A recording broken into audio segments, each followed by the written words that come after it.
మీరు మంచిగా చదువుకోవాలమ్మా. మా అమ్మాయి కూడా గవర్నమెంట్ స్కూల్లోనే చదువుకుంటుంది. ఇప్పుడు కొట్టండిరా.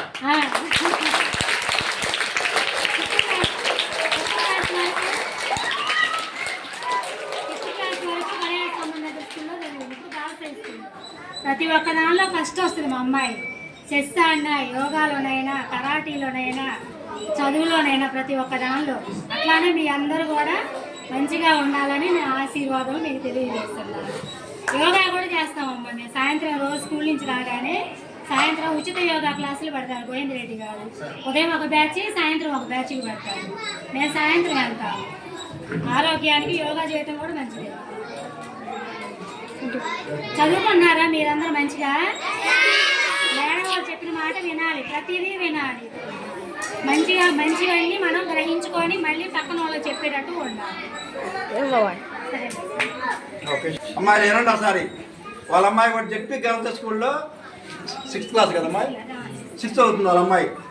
ఆ అమ్మాయి చెప్పినట్టు ఆ అమ్మాయి కూడా యోగాలు, చెస్సులు, మొన్న తిరుపతిపేటలో ఆ అమ్మాయి మన కరాటేలో ఆ అమ్మాయి ఫస్ట్ వచ్చింది. కరాటేలు మీరు కూడా అంత చదివే కాదు, ఒక ప్రతి ఆటలో అన్ని ఆటలు ఆడుకోవాలి. చదువు బాగా రావాలంటే ఆటలు బాగా ఆడుకోవాలి. ప్రతి ఆటలో ఫస్ట్ మీరే రావాలి, అన్ని నేర్చుకోవాలి. చెస్సు, కరాటే నేర్చుకోవచ్చు. అలాగనే యోగాకి వెళ్ళొచ్చు. ఇంట్లో వరకు టీవీ చూడకూడదు, సెల్ పాయింట్ చూడకూడదు. ఆటలు ఆడుకొని బాగా ఆటకు సన్నది ఇప్పుడుకుంటే హాయి నిద్ర పట్టింది. కాబట్టి చదువుతో పాటు కూడా అన్ని ఆటల్లో ఫస్ట్ వాళ్ళు. అలాగనే అమ్మాయిలు వినాలి. మేము మొన్న జెపి బాయ్స్ స్కూల్ దగ్గర ఒక నిరుపేద కుటుంబానికి వెళ్ళాం. ఊరి కూర్చోవాలది. ఆయన బాగా గుడ్డివాడు, అమ్మాయి మెంటల్ అమ్మాయి. ఆ అమ్మాయి మెంటల్ అమ్మాయి. వాళ్ళ భార్య కూడా కళ్ళు కనపడవు. అయితే వాళ్ళకి బట్టలు, కిరాణా సరుకులు, ఒక కట్సికలో కూడా తీయించాం వాళ్ళకి. అయితే ఈ అమ్మాయి పోయి పాపం వాళ్ళకి గోల్డ్ కట్ చేసింది. ఆ అమ్మాయి పాపం చూడండి ఎంత సేవ అనమాట. గోల్డ్ కట్ చేసి వాళ్ళు తీసుకోవడం చేత కాదు పాపం, గుడ్డి వాళ్ళు కదా, అవునా కదా? ఈ అమ్మాయి దగ్గర వాళ్ళకి గోల్డ్ మొత్తం కట్ చేసింది. అలాగనే అనాథ శవాలు ఉంటారు కదా, చనిపోయి ఆ రోడ్డు మీద పడిపోయి ఉంటారు.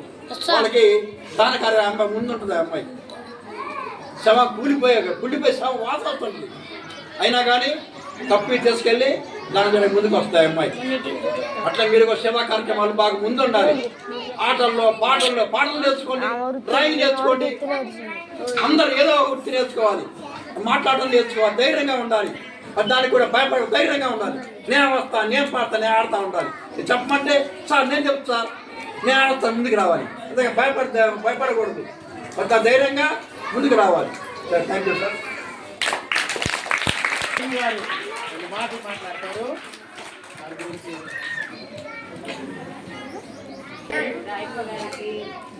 రుక్మిణి గారికి మరి మీ యొక్క అమూల్యమైన సందేశాన్ని ఎన్నో మంచి విషయాలు విద్యార్థులకు తెలియజేశారు. ధన్యవాదాలు. మరి వినాలమ్మా, సైలెంట్గా ఉండాలి, వినాలి. మరి ఎన్నో మంచి విషయాలు తెలియజేశారు కదా సార్. మరి ఆ విషయాల్ని ఇక్కడే మర్చిపోయి ఇక్కడే వదిలేయకూడదు. మనం వాటిని గుర్తుంచుకొని ఆచరణలో పెట్టుకోవాలి. ఏం చెప్పారు చెప్పండి సార్? ఏం చెప్పారు? ధ్యానం చేసుకోవాలి అని చెప్పారు. ఏంటి ధ్యానం చేయడం వల్ల ఏంటి ఉపయోగం? మన మనసు శుభ్రపడుద్ది. తర్వాత తినేటప్పుడు ప్లేటు నీట్గా ఉండాలి. అంటే ప్లేట్లోని మొత్తం తినేసేయాలి. గ్రౌండ్ లో పేపర్లు వేయకూడదు. చెప్పారా? అమ్మ వాళ్ళు ఇంటి దగ్గర పని నుంచి వచ్చేసరికి అమ్మ వాళ్ళకి పని చేసి పెట్టాలి. ఇలా ఎన్నో మంచి విషయాలు చెప్పారు కదా. ఆ విషయాలన్నీ మనం ఇక్కడే మర్చిపోకూడదు. అవన్నీ గుర్తుంచుకొని మనం వాటన్నిటినీ కూడా మనం ఆచరించాలి. అప్పుడే మనకి ఏంటి మంచి ఫ్యూచర్ ఉంటుంది అన్నమాట. ఇలా చెప్పేవాళ్ళు కూడా అరుదుగా ఉంటారు. అందరూ ఇంత ఎఫెక్ట్గా కూడా చెప్పలేరు.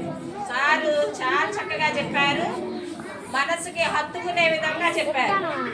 మరి మీకు వీలైనప్పుడల్లా మా స్కూల్కి వచ్చి ఇలాంటి మంచి విషయాలని విద్యార్థులకి చెప్పాలని కోరుకుంటున్నాను సార్. తర్వాత సార్ గారు చెప్పగానే మీరు స్పందించి మా విద్యార్థులకి ప్లేట్లు ఇవ్వడానికి ముందుకు వచ్చారు.